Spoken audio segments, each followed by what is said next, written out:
yanesheje ikibi cyose, ntibazakorwa n'isoni ku rugamba.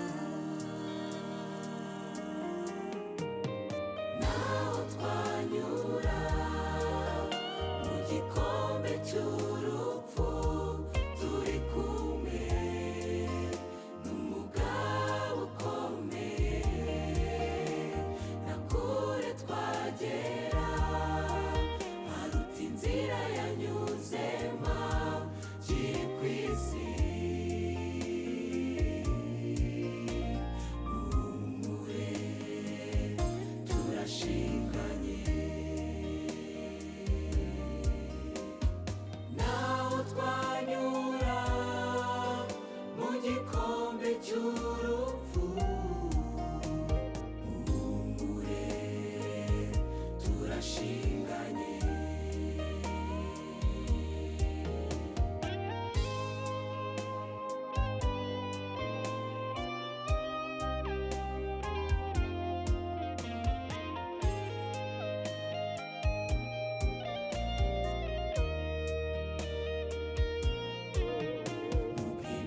Ibigeragezo byakwisuka nk'imvura, hari isezerano ry'umukunzi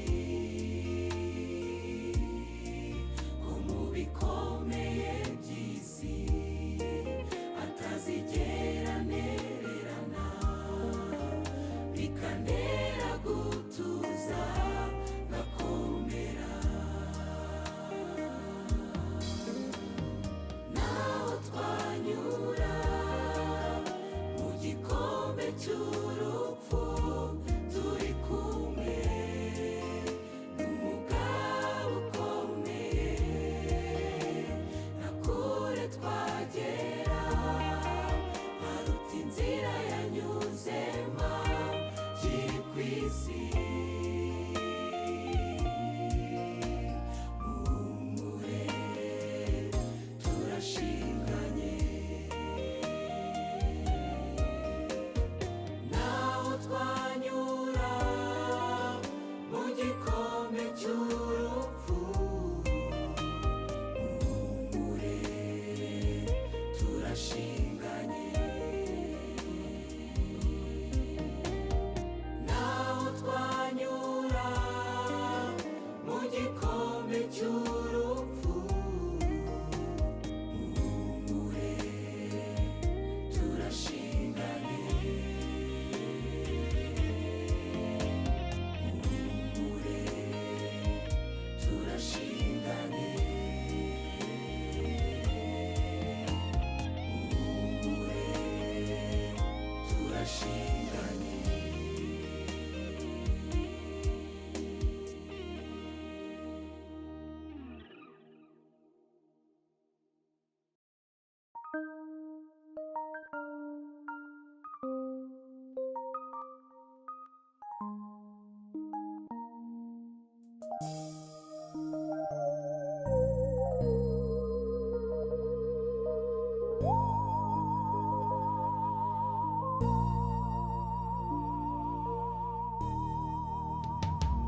Nyobora nzira yawe, mwijima nisunza amaboko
tukabakira iki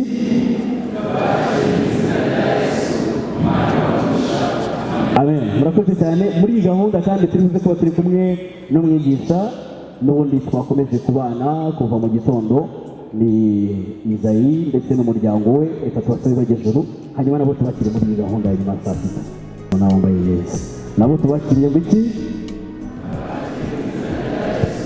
Imana ibahe kandi muri iki gitaramo turi buze kubana n'umuyobozi wacyo ubu ni Eli Gasogi nawe mumfashe tumwakire mu izina rya Yesu. Munyemerere tubaho umwanya hanyuma nabo binjiye. Imyaka ishize Uwiteka ntiyahwemye kuduha ababyeyi, abakazana, abuzukuru. Uwiteka yaturemeye imiryango. Imyaka 25 ni myinshi.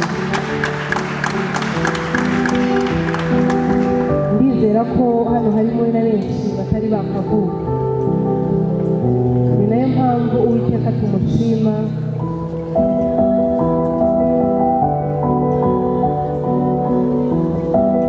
Uwiteka we waduhaye umugisha ingana kumureba. Harimo bajani Nyirakamana, Batombora, Bakazingabo, Bajonathanije, ndetse kugeza ku bato haba amahoro ndayishimiye.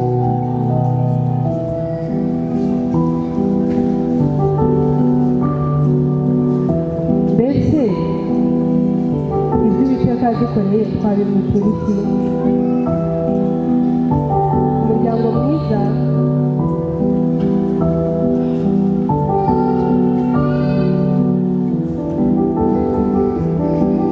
n'ubwerwa.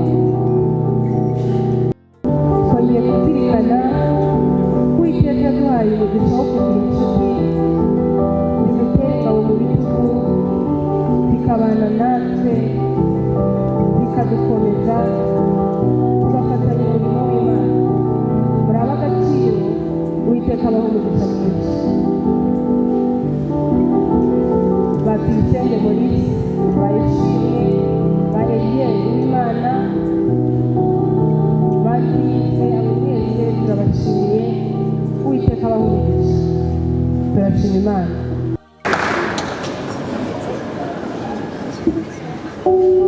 Vuga iki ndeka iki? Uwiteka yadukoreye ibikomeye natwe turishima, ndetse ni nabwo bwaranze itorero rya mbere. Nibwo itorero rya mbere ryubakiyeho, ni nabwo butuyoboye.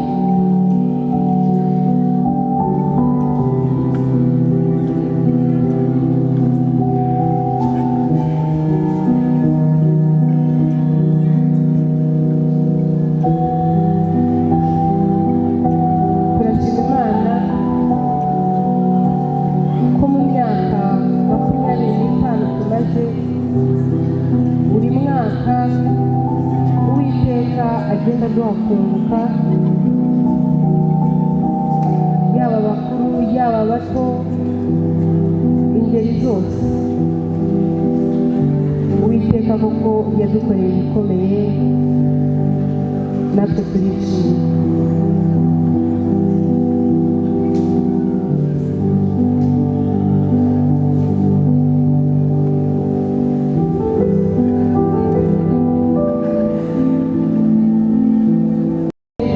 Igihagararo cya Kristo. Ibyo ni byo sengesho ryacu mu izina rya Yesu.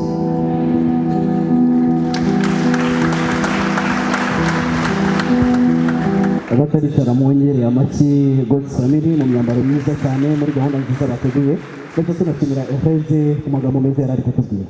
Umva ko hahandi ngo bogeza iyi korari abaririmbyi bangana gutya, abaririmbyi si benshi. Imana ibaha umugisha, reka tubasabe bigire mu byimbo byabo.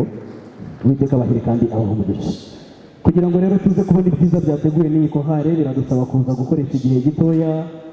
Ubwo ndagerageza kuvuga make, hanyuma n'abaririmbyi risati zibe nkeya nk'abantu bari professional, ariko kandi muze kunyemerera twakire na Credo Singers. Bagiye kubakira ubwo nari ndi kwakira amakorali. Credo baba bahari? Credo barahari? Okay, barahari. Hanyuma Gospel Singers bagiye kuza baririmba indirimbo imwe, nyuma bari kuririmba indirimbo imwe, turakira Shemedi Carter mu ndirimbo imwe. Haleluya! Yesu bari hanze. Ubu gahunda ntabwo turi kubabaza ngo bimeze bite, ahubwo turi kuvuga ngo haleluya, dushyikiriza ngo turasinganye.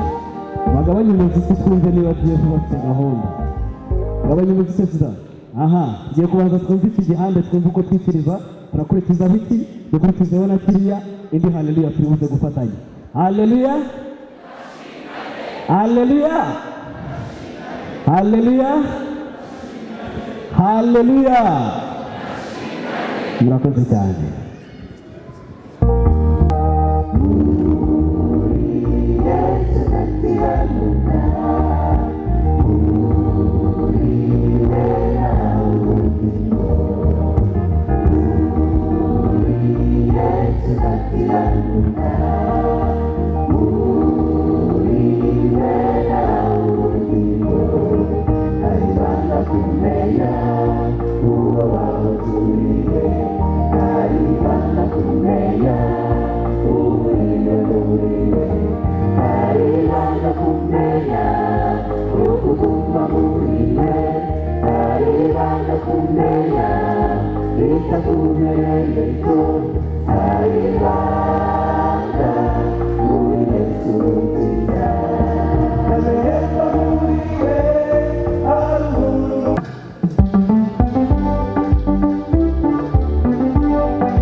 ushaka kubyumva indirimbo ya kane tuzi kuririmba iri buze no kudufasha kugira ngo n'andi mako hari ari buze kuja ataza gusagurira nk'uko biri kugenda hari abafite ibitekerezo bitandukanye n'icyo nubwo wenda ushobora kucyumva sibyemeye barakoze cyane ariko rero ndabona bari kureklama bahereka ari kureklama reka rero babidufashemo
temba Yekara ino dari lari kide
umwuka w'Imana akomeze kubana natwe kandi ubushake bwawe bukomeze kwigaragaza ahantu kugira ngo icyo wagambiriye ku bugingo bwa buri umwe umwe abe ari cyo dusohorezamo mu izina rya Yesu amen. Tunezeze kandi n'aka kanya ijoro ryaduhaye kugira ngo twifatanye na Bahari Family muri iyi yubile y'imyaka 25 Imana yacu ihabwe icyubahiro. Ngira ngo rero nk'uko byakomeje kuvugwa dukwiye kwishimira Imana ko dushinganye turashinganye muri Yesu Kristo. Imana yaduhaye icyubahiro itugira ab'agaciro, niyo mpamvu dufite ibyiringiro by'ubugingo buhoraho. Mu minota mikeya rero n'ubundi tugiye gusangira ijambo ry'Imana mu mwanya muto. Ndabizi ko mwaje mu gitaramo mutaje mu bibwirizwa, abifuza kubwirizwa ngira ngo twahuriye saa sita. Aka kanya rero nako gitaramo, ariko reka tujye duhumekera mu ijambo ry'Imana dukomeza nyine kuri iyo nsanganyamatsiko igira iti turashinganye. Kandi n'Imana bivuga ntabwo ibibeshya, ibi bikomeyeho. Niyo mpamvu ngira ngo abafite Bibiliya duhuriye hano mu gitabo cy'umuhanuzi Yesaya mu gice cya 46 turasoma umurongo wa 3 n'uwa 4 turebe uburyo dushinganye. Nubwo biza kuvugwa cyane n'abaza kubivuga babifite muri gahunda, ariko ijambo ry'Imana ridufasha gusobanukirwa n'uburyo mu Mana yacu dushinganye. Yesaya 46 umurongo wa 3 n'uwa 4 handitse ngo nimunyumve mwa nzu ya Yakobo mwe mu nzu ya Yakobo ushyireho inzu yawe, namwe abarokotse bo mu nzu ya Isirayeli mwese ushyireho izina ryawe. Ahari Isirayeli ushyireho izina ryawe. Namwe abarokotse bo mu nzu ya Yesaya mwese abo muhetse mukiri mu nda nkabaterura mukivuka nkabageza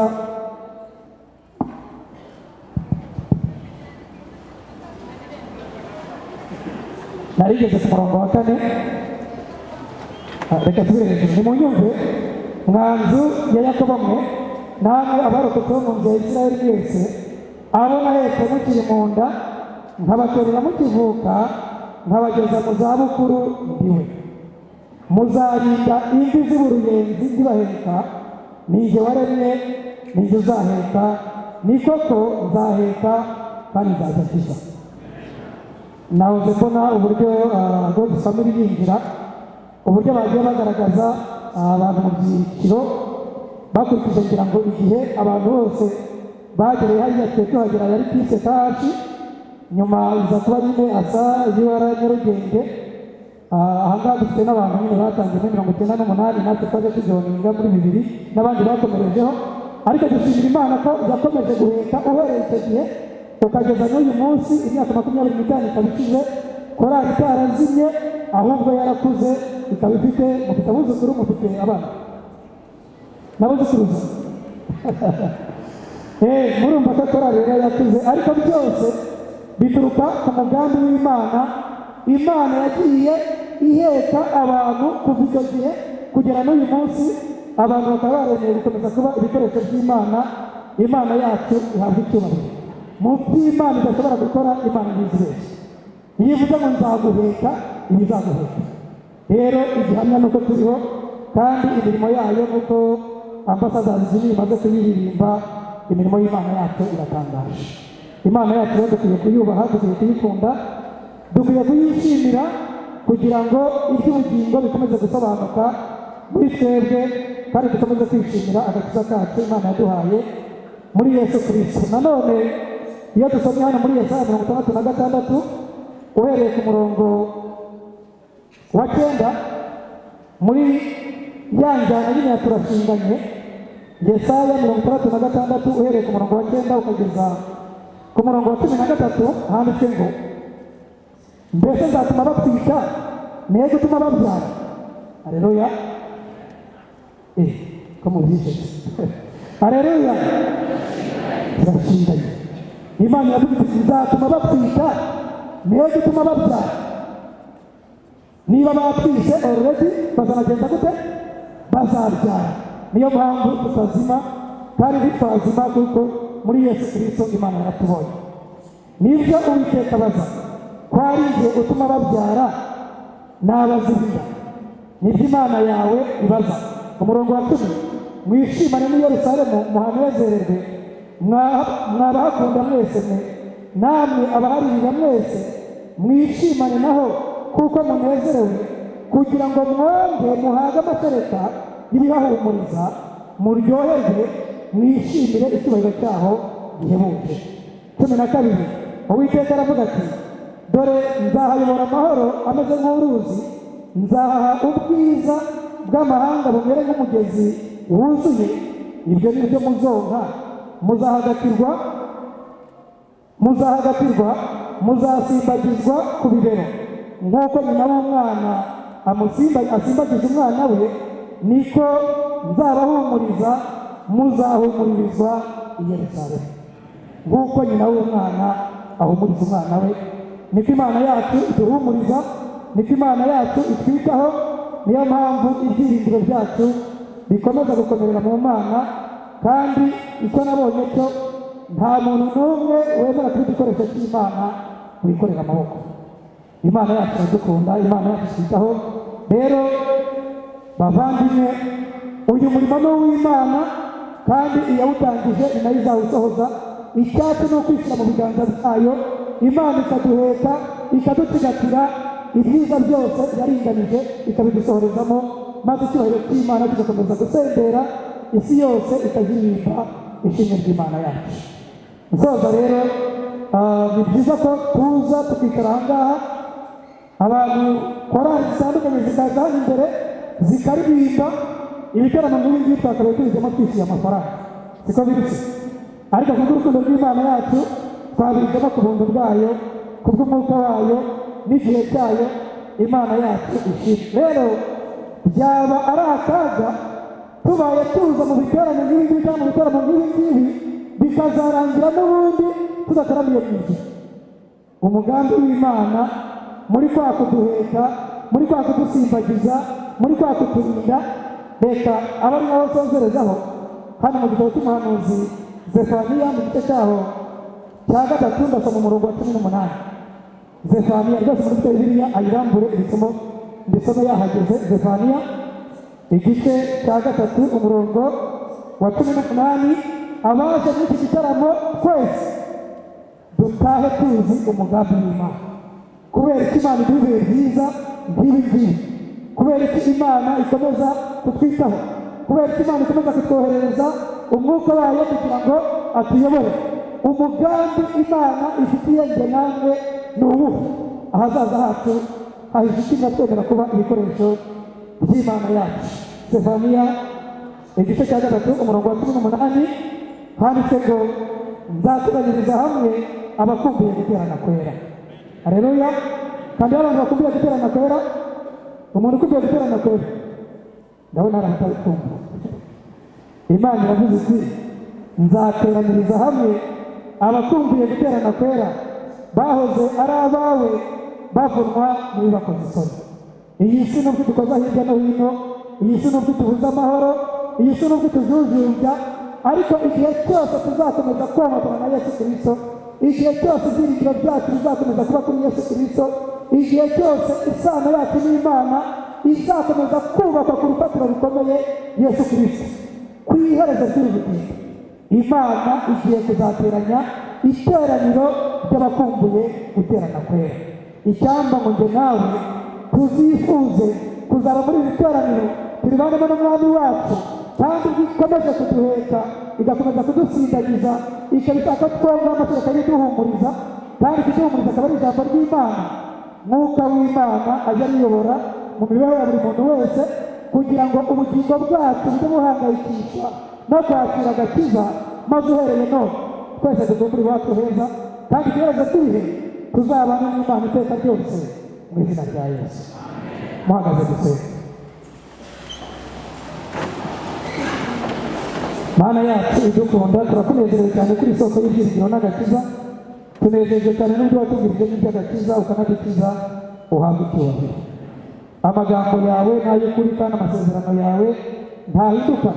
Udusezeraniye ko nk'uko waduhetse tukiva mu nda kugira n'uyu munsi ukaba ukiduhetse, ndetse ukaba utanze n'isezerano ko iyi ngiyi izahita ziba uruyenzi ukiduhetse. Mwami Imana, ibyiringiro byacu ubikomereze mu buntu bwawe, kugira ngo igihe tuza mu bitaramo nk'ibi bikatunezeza, dukumbure igitaramo kizabera mu bwami bwawe. Uturinde umwana wo kurimbuka, kandi ibyo wagambiriye muri uru rusengero rwawe bikomeze kuyoborwa nawe, kugira ngo imitima yacu ikomeze kunezerezwa n'urukundo rwawe, kandi ubushake bwawe budusorezemo mu izina rya Yesu. Amen. Umunsi w'umunezero,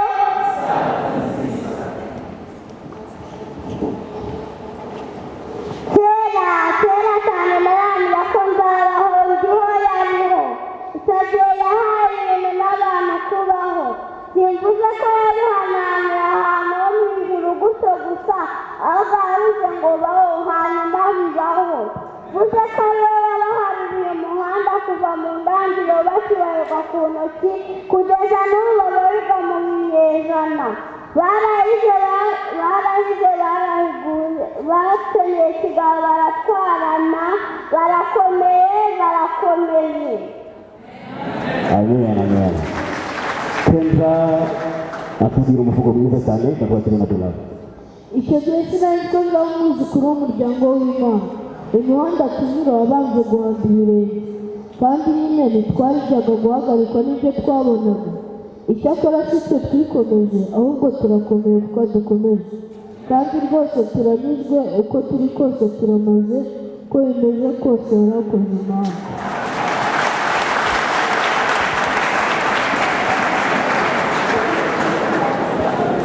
Yego, ubusanzwe nkunda itandukaniro, kandi erega mu buzima uzishimiye kugira abantu.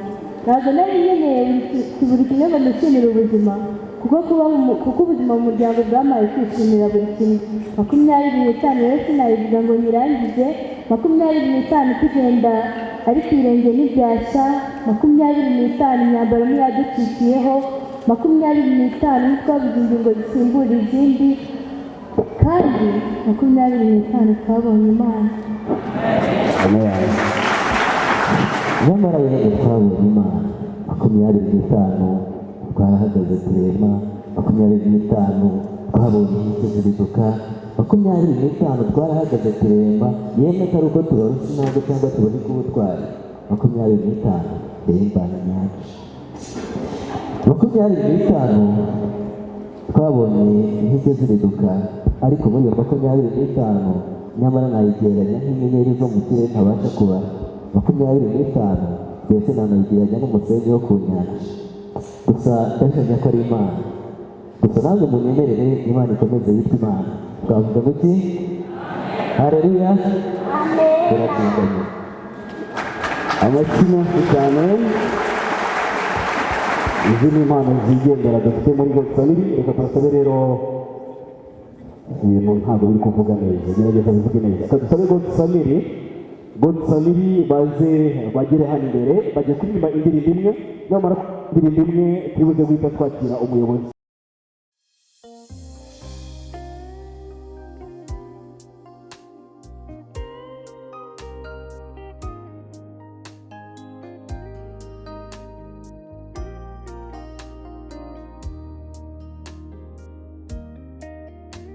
natangiye inzira sinzasubira inyuma nubwo yaba amahwa n'inzitane nzi ko ndi kumwe n'umugabo uyobora intambwe zanjye sinzasubira inyuma ashinganye naho twanyura mu gikombe cy'urupfu turi kumwe n'umugabo ukomeye na kure twagera haruta inzira yanyuzemo kiri ku isi muhumure turashinganye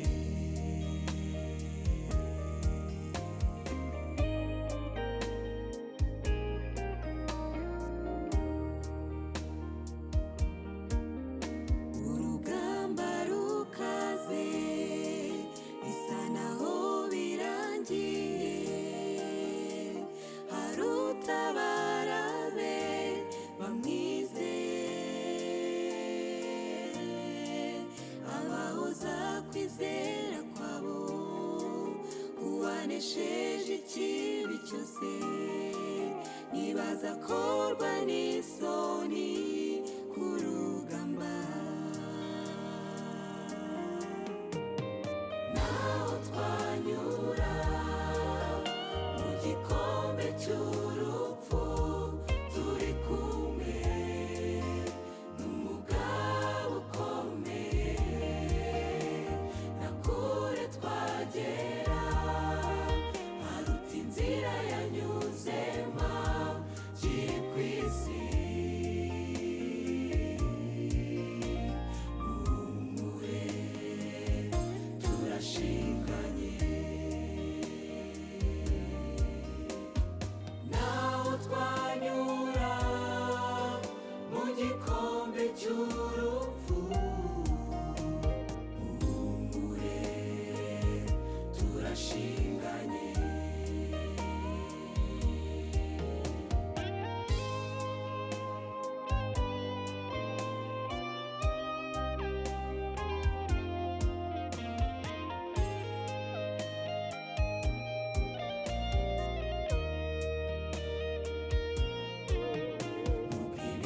ibigeragezo byakwisuka nk'imvura hari isezerano ry'umukunzi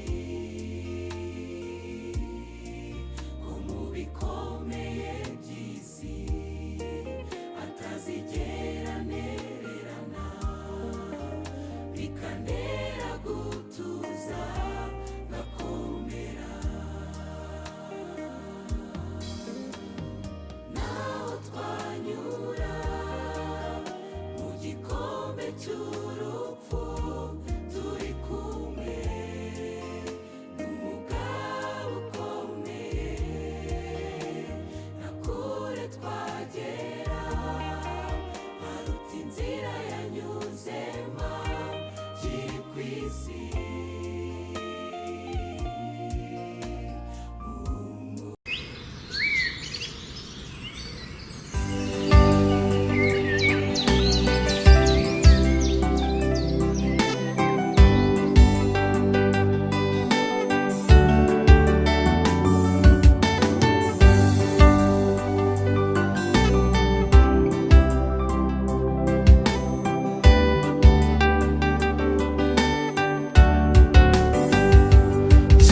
gitondo kitazibagirana ubwo umwana w'Imana yazukaga mu bapfuye azahura Adamu ndetse n'urubyaro rwe agakiza k'umuntu kabonerwa muri Yesu umutima wari ukunze umubiri wanga isati data bibuka ushaka kare kare marayika akingura cya gituro isasohoka nesheje akingori za satani yabohesheje abo mw'isi atwungana data dukunda kare kare marayika akingura cya gituro isasohoka nesheje ajya kudutegurira aho tuzabana nawe ahari natwe tuzabeyo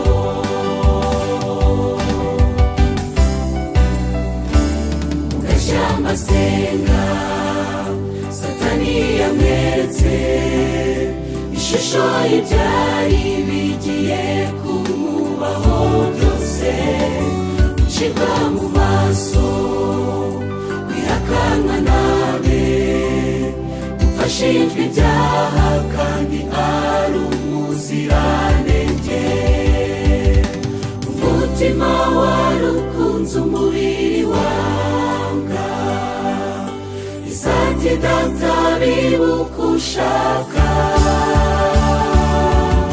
kare kare marayika akingura cya gituro isasohoka nesheje akingori za satani yabohesheje abo mw'isi atwungana data dukunda kare kare marayika akingura cya gituro isasohoka nesheje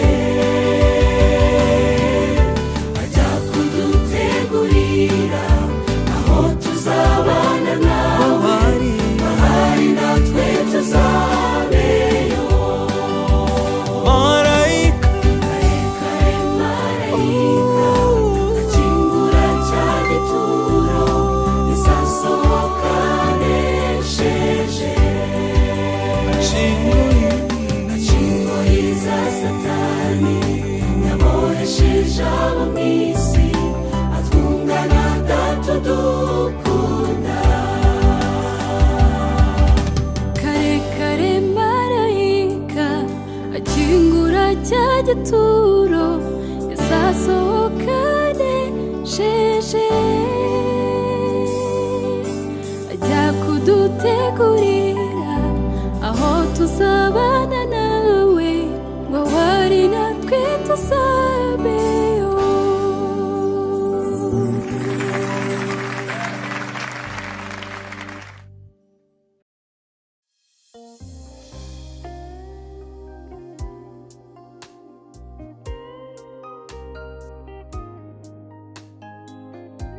byo kuko uyu munsi dufite amashimwe ku mitima yacu tutabasha kurondora muri umwanya dufite w'ikigoroba, ahubwo uretse gukora bike gusa ibindi mu mitima yacu, ariko turashima Imana kandi turabashimira ko mwari kwifatanya natwe kubihamya, yaba akoreza abashyitsi ndetse n'abitabiriye igitaramo muri rusange. MC yavuze ko ngiye kubagezaho ijambo nyamukuru ry'uyu munsi. Ku batanzi nitwa Iradukunda Innocent, abandi perezida wa Choir God's Family. Nk'uko abenshi mwaje mubizi, uyu munsi dufite yubile, gusa siyo ngiye kugarukaho, ahubwo tureziza mu kanya mu buryo bw'umwihariko. Ngewe icyo ngiye kugarukaho ni ikindi kibanziriza icyo ngicyo. Umwaka ushize mu kwezi kwa karindwi ku isaha ya mbere twakoze igitaramo n'ubundi gifite insanganyamatsiko ivuga ngo turashinganye. Icyo gihe by'umwihariko twashyiraga ahagaragara umuzingo w'indirimbo z'amajwi, zari indirimbo 10. Nyuma yaho rero twatangiye kuzikora amashusho mu gihe cy'umwaka. Ubu ngubu Uwiteka mu byo dukoreye mu myaka 25 no mu mwaka yadufashije ikigo tugisoza amahoro. Ubu tukaba tuje tubazaniye umuzingo wa gatatu wa Choir God's Family w'indirimbo z'amashusho. Haleluya, turashinganye. Haleluya, turashinganye. Murakoze cyane. Turishimira Imana ko yabanye natwe muri ibyo ngibyo. Hagati amagara protokole baze kumba hafi kugira ngo ibyo mvuga bitagwa mu magambo, ahubwo bigaragare no mu bikorwa. Yego Perezida, mu gihe bakiri kuza kuri protokole, wakwibutsa abantu ese mufite audio zingahe? Utubwiye ko David yari volume ya gatatu, mugiye kutwereka audio zo mufite zingahe? Murakoze. Audio dufite volume 4, ya kane niyo turashinganye. Arakoze cyane. Abari kuri protokole baze kwihuta, ari nako turi buze gusaba n'umuyobozi w'itorero, mukuru w'itorero, muhuzabikorwa wa ASA UR Nyarugenge, Ndayizigeje Mube, narindi kumurebera muri ya myanya ajya akunda ya hariya namubuza, ariko ndabona yegeye hano imbere. Undi tugiye kuziba ku mugaragaro, umuyobozi arashyira ku mugaragaro,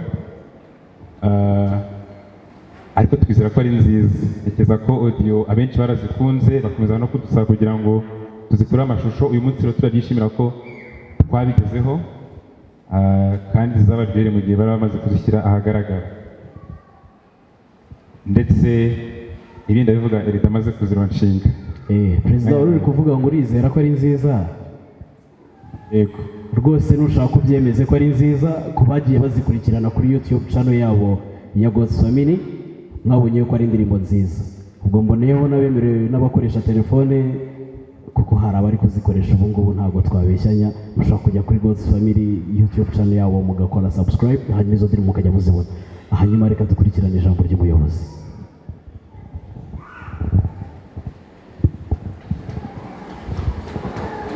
Haleluya, haleluya, turashinganye. Izina ry'Imana rihimbazwe. Twemeye ko itorero ryacu ribaho, hanyuma ikanemera yuko mu gihe ryari itorero rikaba na korali, rikemera yuko GF ibaho. Izina ryayo rihimbazwe. Amen. Yakoze ibikomeye mu myaka 25.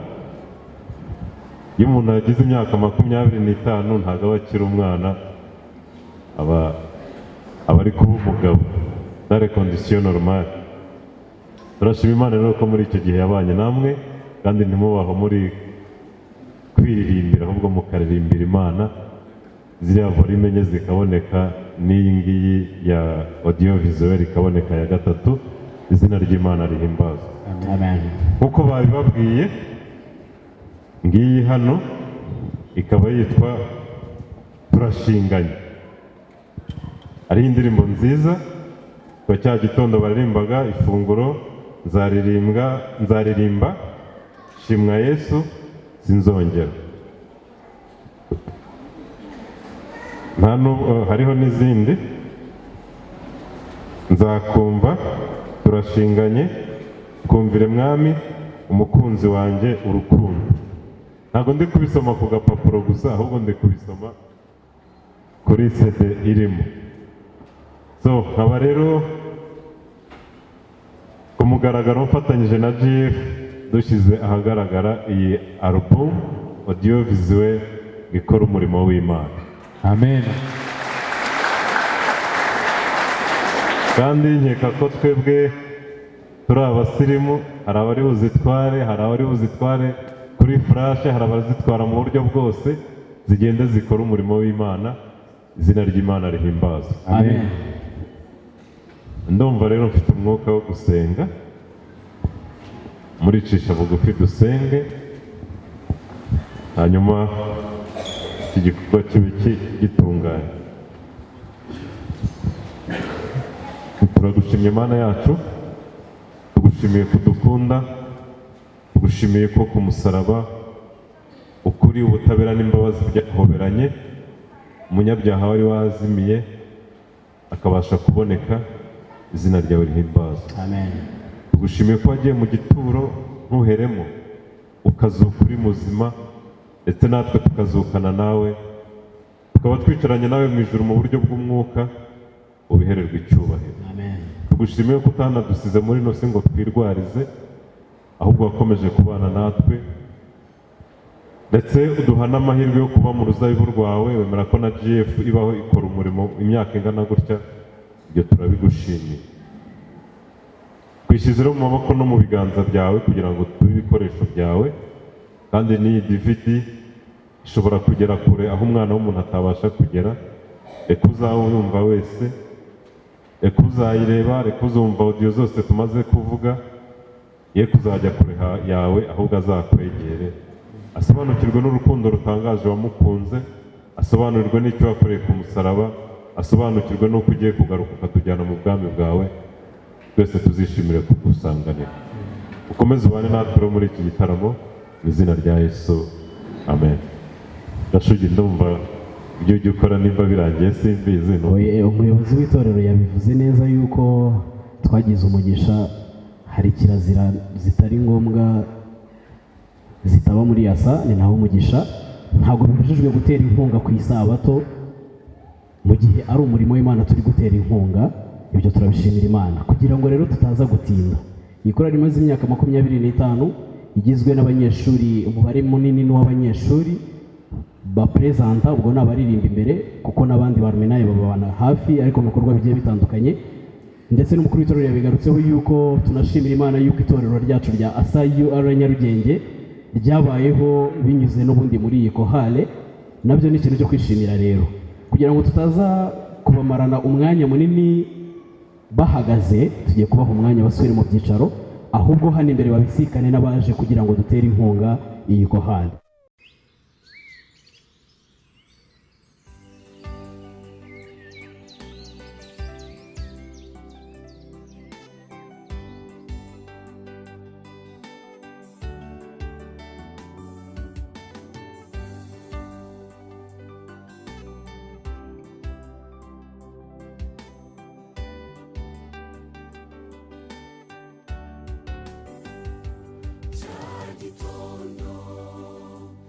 kitazibagirana ubwo umwana w'Imana yazukaga mu bapfuye.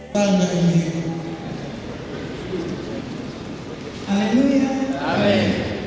Imana ishimwe cyane kubona hagararanye n'abuzukuru banjye, bishimiye kuba mu itorero nabo iby'agaciro kenshi cyane. Uyu mwanya rero nanjye nifuje kubatera inkunga kubera bari muri korali yabo ndayikunda cyane. Ndavuga ku ruhande rwanjye, Berenice na David nambahaye 100,000.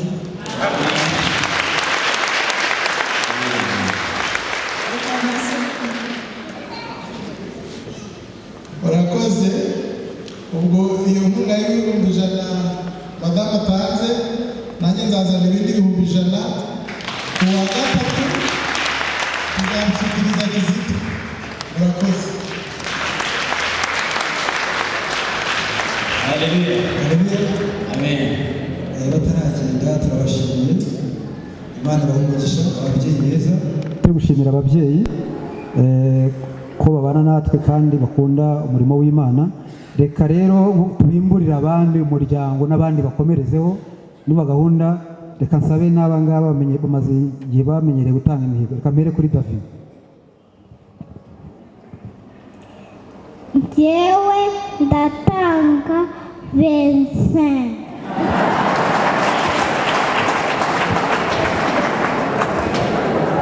Njyewe kuko nkunda Imana n'urusengero ngiye gutanga 25. Umva ni 25. Hari abadahari mama Bernice muramenyereye ariko twese twabaye 25.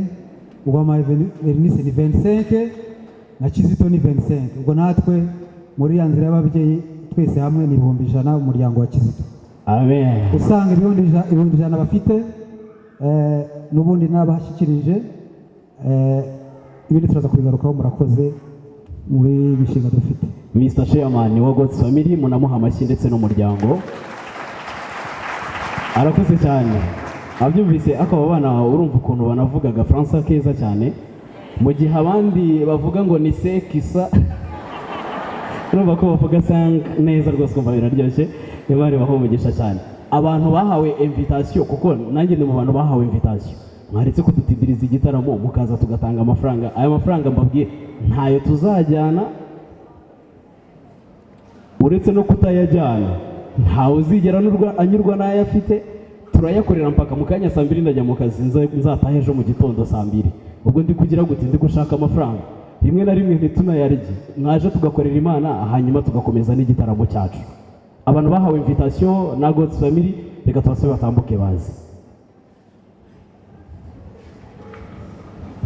Reka dutanga amahirwe abantu bashaka kudukura kuri aka kazi atari keza gashuge akora.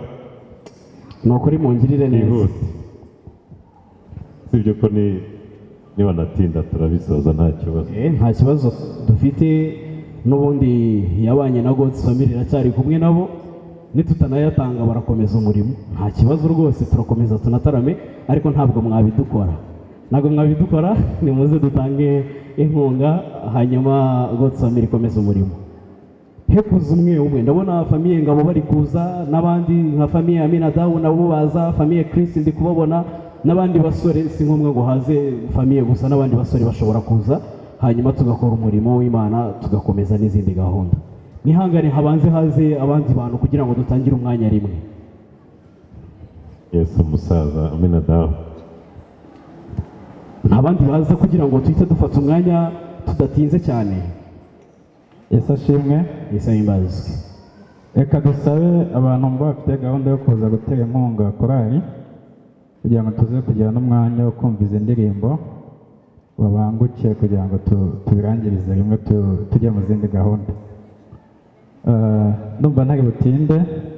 Leta yavuze ngo umusaza Amina Dawu, ubwo ngubwo ndumva arimo yanzamuye yesa nsajisha ariko ubwo nyine nta kundi.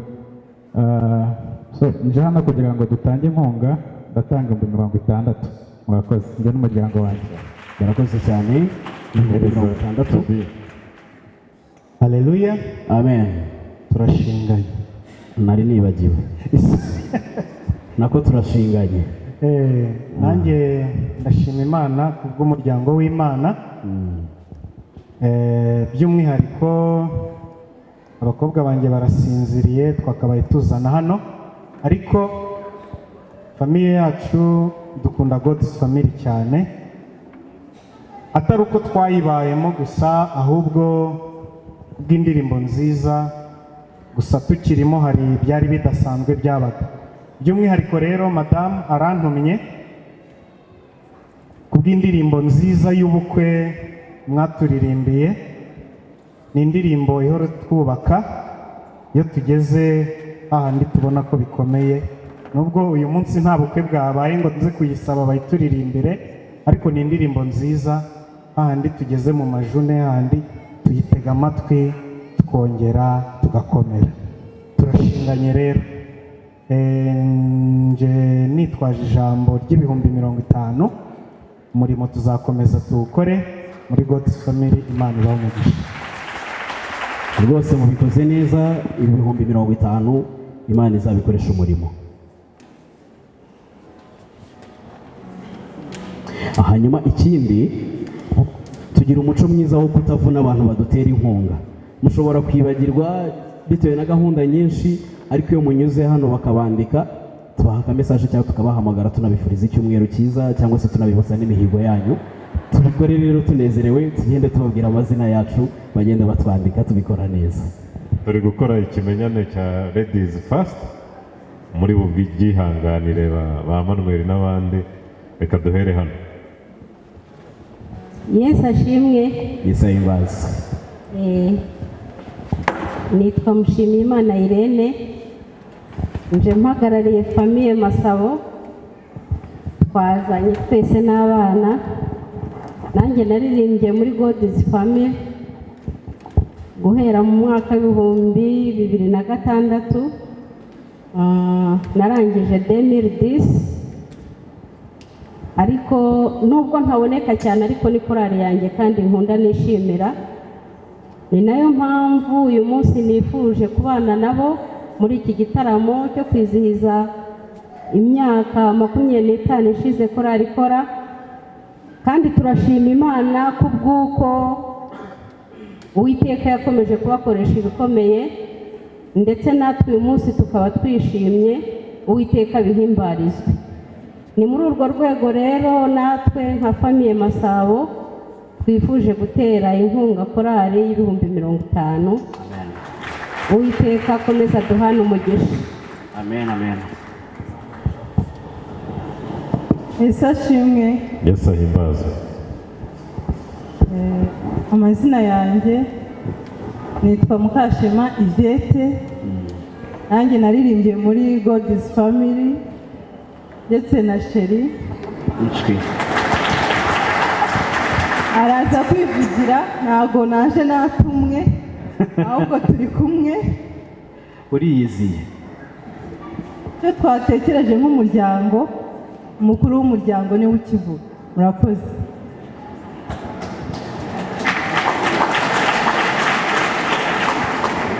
Yesu ashimwe. Yesu ahimbaze. Amazina ni Chris Higiro. Madamu arakoze cyane, bishijaze kuvuga neza.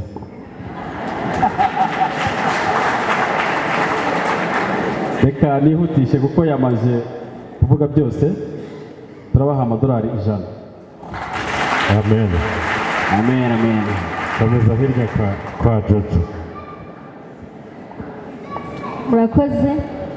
Nanjye n'uyu muryango wanjye nitwa Mbajimana Josephine, nabaye muririmbyi wa korali God's Family kuva muri 2010. Tukaba dutanze inkunga y'ibihumbi 50. Amen. Sabato nziza, umunsi w'umunezero. kandi umunsi w'umunezero. Yakwegerera, nakwegereye. Murakoze cyane. Yarabivuze ngo anyegere, ariko kubw'urukundo dukunda GF nge nayibayemo imyaka 10 igiye kuzura. Ndashima Imana ko yabanye natwe muri iki gihe cyose, kuva nayigeramo nayigiriyemo umugisha, ndetse ibana natwe mu buryo bwose. Rero reka mvuge ko nyikunda cyane. Nciye muri makeya icyo nshaka gutanga nk'umuryango, uyu ni madamu, kandi twese turirimba muri korali God's Family. Murumva urukundo tugomba kuyikunda nk'abantu tubamo twese, ni urukundo twifitiye. Rero nka famiye turatanga inkunga ingana n'amafaranga 80,000, tukaba tuzayatanga muri iki cyumweru. Murakoze. Amen. Hereza Emmanuel kuko ari classmate, abandi madamu wa Isaie arahita yavansa na Isaie, abandi mwe mwihangane. Murakoze. Nk'uko ijambo bivuze, nitwa Ndashimye Emmanuel. God's Family ninjiyemo muri 2001, ubu mperukamo muri 2005 nibwo twarimo. So nibutse ko ku bukwe nibo baturimbiye, n'ubu ntibarishyuza fagitire turacyayitegereje ariko uyu munsi hari inkunga ndi butange ubwo na fagitire turayitegereje igihe muzumva yakwishyura bari banditse 250 igihe nimba imishinga ari migari kuruta amafaranga bari butangwe ntekereza ko ubushobozi tuzongeraho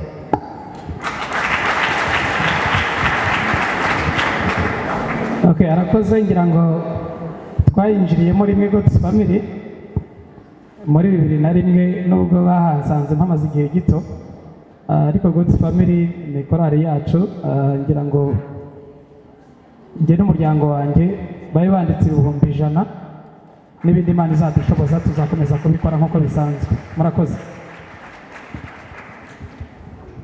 Murakoze.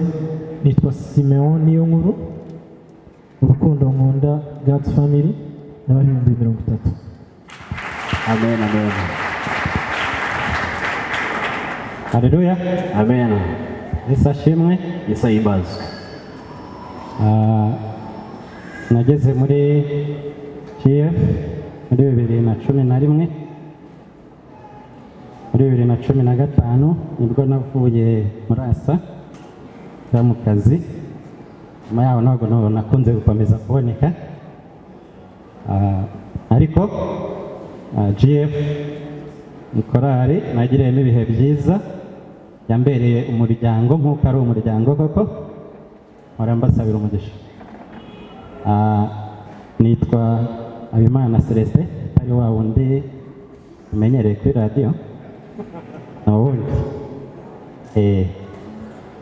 batanga inkunga y'ibihumbi 50.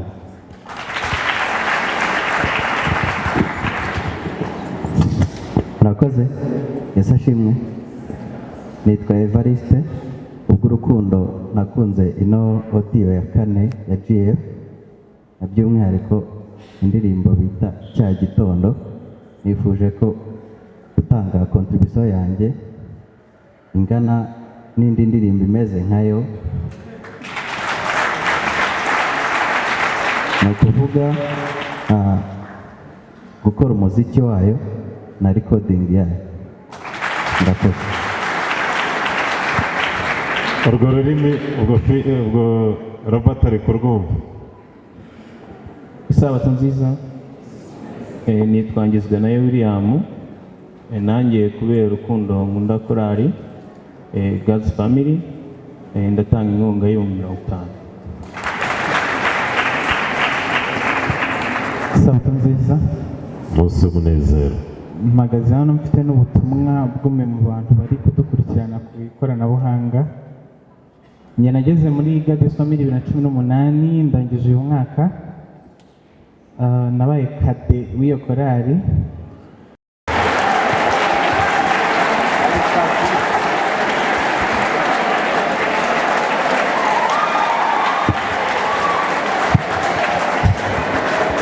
Iyo ni launch ya kabiri baye. Abantu oya, iyi launch umuntu witwa Esidras nawe uzashaka umukunzi. Nangiye kuvuga ibyo abakunze kuriraho mikro. Nari ndi kuvuga nti uyu muntu yakabaye avuga nyuma tukaza tunatanga n'ituro ry'ishimwe ku bw'iyi launch. Ariko ndibuze gushimishwa no kubona umuntu azavuga ati ku by'Imana yakoreye Kade na Kadete, nanjye ndi butange inkunga. Reka tumureke akomeza. Murumva ko mu muryango habamo byinshi, twishimira by'umwihariko yatumye tuba abakristu beza. Burya iyo ufite inshuti zisenga, aho muhurira ari mu ndirimbo n'ibiki biragufasha cyane no muri ubu buzima. Hanyuma muri uku kwezi kwa tuzatanga 150. Amen, amen, amen. Uyu musore usibye no kuba ari ibyo ngibyo yaritanze muri GF, ndi kubivuga nka observateur non participant utaririmba, ariko ntabwo yatsinzwe. Usibye n'umukunzi hari n'ibindi Imana yamuhaye, nabyo tukaba tubishimye. Abiga mu wa mbere ntabwo kuririmba cyangwa gukora akazi ka hano bituma umuntu atsindwa cyangwa bumuswa, ahubwo Imana iramuha ikanamuhata. Amen, amen. Amen. Tariki 27 z'ukwa munani dufite abavandimwe bo muri korali bafite ubukwe Musabyimana Tite ndetse na Furaha bamaze kureza ubutumwa bwabo adukurikiye ku ikoranabuhanga ko bamara kuba famiye bazaduha 50. Amen, amen. Hanyuma nanjye nka perezida korali yanjye uretse n'ubundi inshingano mfite za buri munsi nanjye nzayitera inkunga 25. Amen. Uyu nawe ni perezida ariko iyi korali irimo umugisha mwinshi we arifashe. Oya ntabwo nje kuronshinga uretse ko mise mbyibuka mukomye amashyi ndabyibuka ako sibyo nje kuvuga kuko batabivuze ahubwo iyi korali irimo abantu bashyingiranwa benshi koko baririmbana baganira bakora umurimo w'Imana bakomeza banafatanya n'Imana kurema nabo turabashimiye cyane bari bahugeje. Reka dukomeze. Nawe afashe mikoro agiye kubivuga. Baranshotoye kandi uko ndi proud yabyo ngomba kubivuga. Mfite umusheri wanjye natambuka z'imbere bafatanya nta kibazo ntacyo bitwaye nta kintu bitwaye.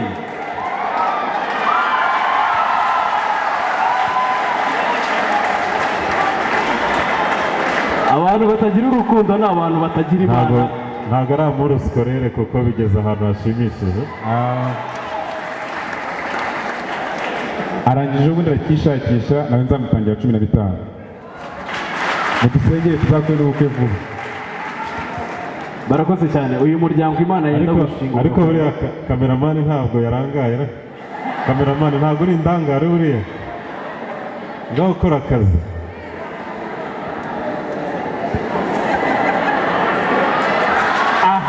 Nababwiye bano iyi korali irashyingira ngo ngwino urebe n'aba ngaba bamaze gushinga urugo mu minsi yashize. Umwe yaririmbaga ni baze harya Jean Pierre uririmba teno cyangwa baze ni yose buriya baze na Rutose ntimuzi ko hari ukuntu biba bimeze. Bano baririmbyi nabo turaza kubumva mu kanya. Reka dukomeze. Isabato nziza, umunsi w'umunezero, umunsi w'umunezero, isabato nziza. Je nitwa Niyomukiza Honore, ndi umwe mu bagize korali ya God's Family ariko bakunda kuba inactive kubera impamvu nyinshi zitandukanye. Gusa korali ya God's Family ni korali nkunda, ni korali mu myaka itari mike mfite nabayemo bwa mbere, ikaba korali nzakomeza kubamo kandi nzakomeza kubana nayo. Nizimbye mu magambo, ikinzanye aha ngaha ni ugutera inkunga mu buryo bw'amafaranga. Muri iki cyumweru ndabaha amafaranga 50,000. Amen, amen. Isabato nziza. Meze mute? Nababwiye nimugoroba se. Ku bwa God's Family nkunda, mu soza ry'uku kwezi mbaboneye audio z'indirimbo 2 zakomeze kuzabikora byose. Murakoze. Imana ni nziza kandi byose. Njya numva abakuru bavuga ngo iyo umuryango ufite ubukwe uriya muryango wa kanaka ufite urubanza, sibyo se? Iyo umuryango ufite urubanza rero abaturanyi bagenza bate? Baragenda bakagira uko bagenza. Natwe rero nka korali Golden Melody Family Choir urumva harimo family, sibyo se? Numvise hari abana bavuze agafaransa keza baravuga ngo gaseng, sinzi niba bivuze neza. Ni hafa ariko ubwo bisaza. Natwe nka korali Golden Melody Family Choir ni bakuru bacu kandi natwe tuzakura. Rero muri uko gukura iyo umuntu ari kujya imbere ntabwo umubwira, ntabwo ukora discouragement, aho ukora courage, uramubwira ati courage, komerezaho, azamare na 50 n'ijana, ibintu bizagende neza. Nka korali rero nk'abavandimwe tubana muri church imwe ndetse ndarika n'andi makorali kugira ngo nayo aze abatera inkunga. Murakoze, mukomeze mujye mbere kandi Imana izabayobore mu izina rya Yesu. Hereza Josue. Haleluya.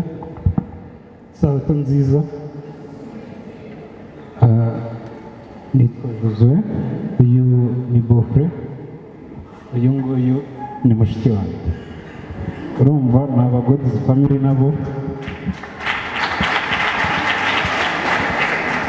Nshingiye ku rukundo nkunda God's family n'imigisha Imana igenda impa mu bikorwa bya GF bizatangira, contribution y'umuririmbyi wa Ruminayi nzahera ku 20,000 nibyo nzahera, ahubwo ni contribution yanjye. Arakoze cyane Josue. Imana ni nziza Ibihe byose. kandi ibihe byose Imana ni nziza. natwe nk'umuryango wacu bw'urukundo dukunda GF ndayikunda kubera ko yarandeze imberera n'umutware, iri inzira yoroshye yo guhura hanyuma turahuza, turayishima cyane. Muri iyi myaka birumvikana ko ari ibintu byinshi twagezeho, ariko ibyo twahize ntabwo nakwiharira ijambo. Ubw'ubufatanye tugira na reka muhe abidutambukirize. Mwakoze. Korali God's Family nayigezemo muri 2013, ndayikunda kandi nayigiriyemo imigisha. Kubwo urukundo dukunda korali za 50,000. Murakoze. Imana ni nziza. Ibihe byose. Amazina yanjye nitwa Impunzi Anita. Mu by'ukuri God's Family ndayikunda cyane, nayigezemo 2018, ariko yambereye mu rugo ha kabiri kuko urageramo ukisanzura ukaruhuka, yaba ufite ikibazo abantu bakakuricinga. Mu by'ukuri ntizinjye mu magambo, nange next weekend nzatanga my contribution 40,000. Amen. Urakoze. 40,000 Imana imuhe umugisha. Banza utange mikoro hariya hirya mwana. Duhere ku banyacyubahiro turi kumwe, hanyuma tuze gukomeza. Iyi kamera muze kurebamo neza, uwari uyiriho ntabwo ari murebe ko barimo neza. Ureba. Muraho neza. Ese ashimwe. Ese imbaza. Umunyacyubahiro niyo mpamvu murakoze cyane. Natwe nk'abana ba GF, kuko GF ni umuryango wacu birenze, ahari ndatekereza ko birenze iby'abandi bawubonamo nk'umuryango wabo, kuko GF niyo yandeze nderera na madamu. Ubu rero tuyirimo nk'abaririmbyi bayo ariko n'abana bayo. Ubwo urwo rukundo rero tuyikunda, turi kwizera ko tugiye no kuzayibonera umwuzukuru. Muri ubwo buryo rero nk'umuryango wacu natwe tuzatanga 30,000. Amazina ni Niyonsenga Shadrack. Murakoze. Bakomeza banyura kuri aba banditsi bacu. Ndagira ngo umwaka ushize tugira igitaramo cya GF, hari isengesho twasenze, igisubizo cyaryo ngikiriye. Amen. Izina ry'Imana rihimbazwe. Amen, amen. Yesu ashimwe. Yesu ahimbaze. Nitwa Jean Claude Ndayishimye. Sohoka hanze hari umuntu wari umpamagaye ansaba ko bashyira nimero ya telefone yoherezwaho amafaranga kuri online nyine kuri YouTube kugira ngo baze koherezaho inkunga. Umuntu wari umpamagaye yitwa Munyeshyaka Theogene, yavuze ko nibamara gushyiraho iyo nimero ya telefone ari buze gutanga 50,000. Barakoze. Ubwo abari kuri kudufasha bari buze kuyishyiraho, ariko kandi mu kanya kari buze turuze kubwira perezida yiduhe mu kanya kari buze kuza, apana nona mubanze muyazane hano kuri telefone, turaza kubikora mu kanya. Agataho nanjye kubw'urukundo nkunda korali God's Family, nyemereye indirimbo imwe iri mu ijwi ndetse mu majwi yose yongerwaho 10,000. Imana ni nziza. Ibihe byose. Kandi ibihe byose Imana ni nziza. Gushima Imana ni byiza, kuko Imana iturinda imitego myinshi y'umwanzi Satani. Kubw'urukundo nkunda GF, wowe na famiye yawe. famiye yanjye, yego njye na famiye yanjye ku mpera z'uku kwezi nzaba 2020. Murakoze. ugira ngo si abantu bake bakora kuri sonorizasiyo batanga inkunga, turamushimiye nawe mu muhanuzi. Isabato nziza. Umunsi w'umunezero. Nitwa Kimana Angeline. Kubera ukuntu Jeff yampinduriye ubuzima nanjye kuva nageramo, kandi kubera ukuntu fellowship yaho ikomeye, nyine social affair yaho irakomeye, najyaga nkunda kuvuga ngo it's more than singing. Kubera izo mpamvu rero Jeff nzayitera inkunga y'2020. Turimo inshuti nziza murasa guhura batuye inshuti nziza turayikunda cyane bwadisipamo twebwe nk'umuntu. Arakoze cyane mu ijwi rya Nikora Narcisse. Mbere ko mvura umushyitsi wacu umwanya kuvuga gatoya Narcisse atwemereye inkunga y'10,000. Bizabaze chairman. Ariko ko nibivuze mfite uniform, urabona ko isa uniform midodere. Uyu nabayo uruganda twakoreyemo imyenda yose twambaye yitwa Mukama n'Akongera abyumvise. Rero duteye inkunga y'30,000 Imana yamuha. Hari ndavuga umumaze gukora neza cyane kugira ngo tujye mu gitaramo njyewe GF nyemereye umuririmbyi.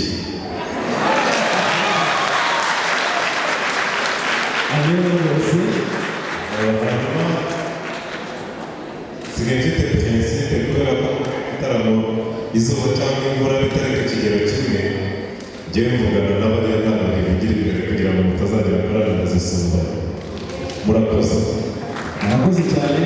Icyo gitekerezo cyo ni umubyeyi wacu, ubwo rero azajya avugana n'abanditsi hato atazajya bavuga se kuko byagenze gutyo bakagenda gutyo. Nanjye nubwo ari umubyeyi ariko haravuga ngo ushobora kwegera umwanditsi cyangwa ukanda akanyenyeri navuze.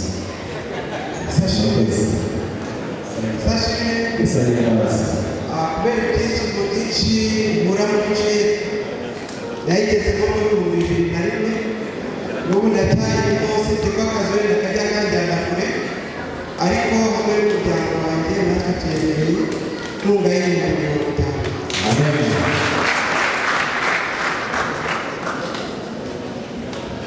Haleluya. Haleluya. Haleluya. Nagira ngo mbibutse bikerana neza ukomeye. Barakoze. GF n'ikorari nziza, bamwe bagaragaje ko itanga abageni ariko natwe twayiboneyemo n'abakwe. Umuryango wa James Nzayinyabaho turanyuzwe twako GF yarameze ngira uburere bwiza arakunda. Ubwo rero GF ntabwo icyo ngiye kuvuga ni icy'umuntu dukorana gukunda GF. Namuhaye linki ngo akurikire videwo igitaramo, arambwira ngo aratanga 20,000. Icyo cyiza cy'uburyo muri digitale ivuga ko tumwari gukora. Ubwo rero iyo nkunga nzayishyikiriza icy'umuryango wacu, reka umutware yampaye akivuge.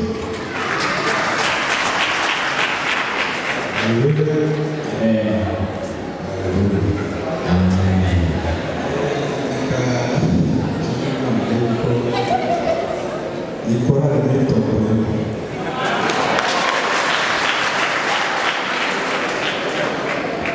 Siko nakongera amashyi kutoza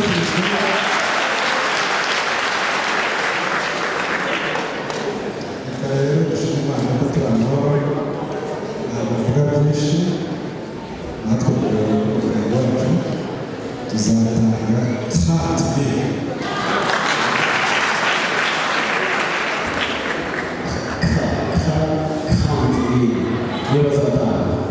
Haleluya. Kandi nziza. Kandi byose. Jeff n'umuryango mwiza.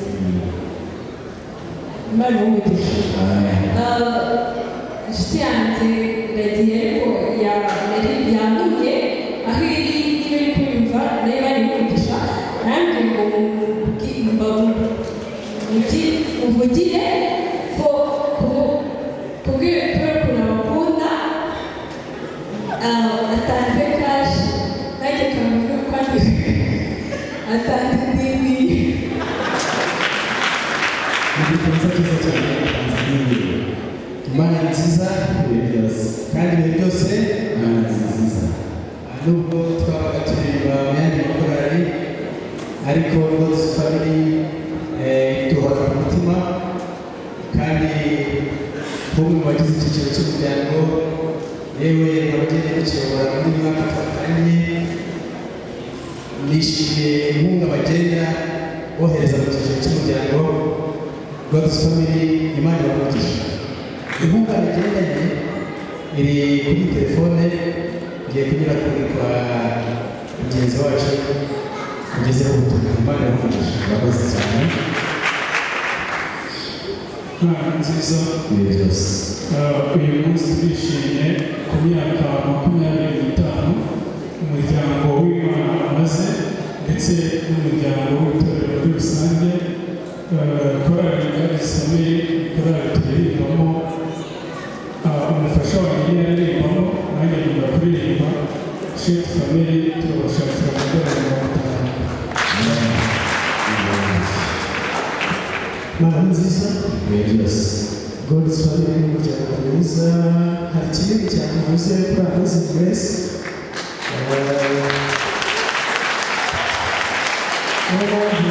izina rya Amazing Grace tubabone mirongo itatu. Amazing Grace baboneye kuri mirongo itatu. Haleluya. Imana ni nziza. God's Family n'umuryango nanjye wanditse guhera kuri 2006 kugeza 2010. Rero turacyayikunda kuko wari umuryango w'Imana n'ubu turacyawisanzuramo. Nanjye kuko kunezererwa nzatanga inkunga y'ibihumbi 20. Amazina yanjye yitwa Nzeyimana Serapi. Murakoze. Nanjye nitwa Frederic Bimenyane, umwe mu bana ba God's Family. Nayo bari gukora 8 y'uyu munsi. Kuko ariko narabifanya niba narabimenye ngo babinga nayivuye muri iki gihe kinini.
Murakoze gashuji.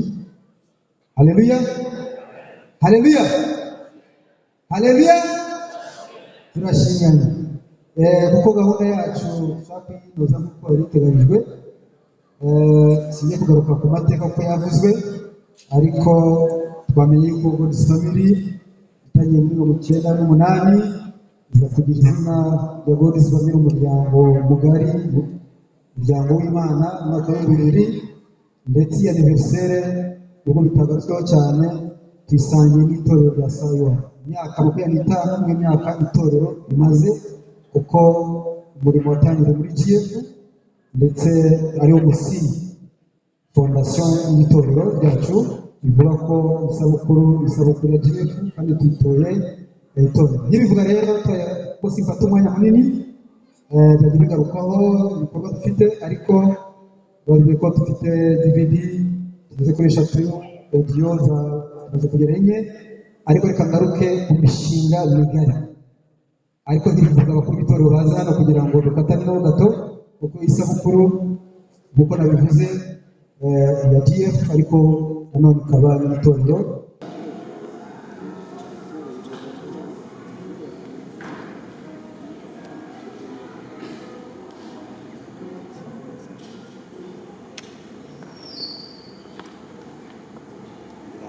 amashyi menshi cyane gushishikariza gushimira yuko yabaye abasore muri iki gihe cy'imyaka 25 bamaze bakora umurimo.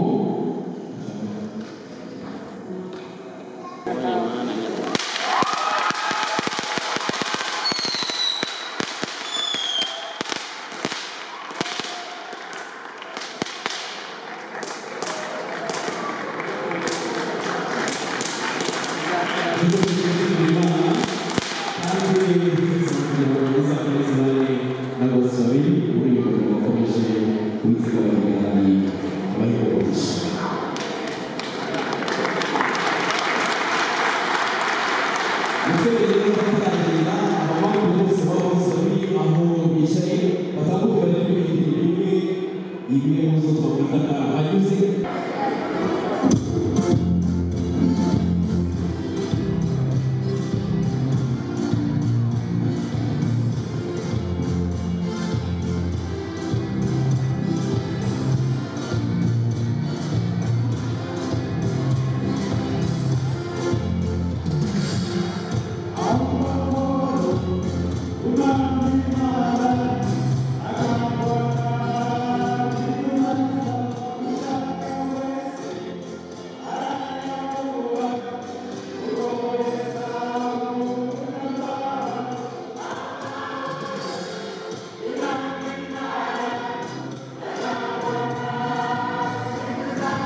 Hosiana,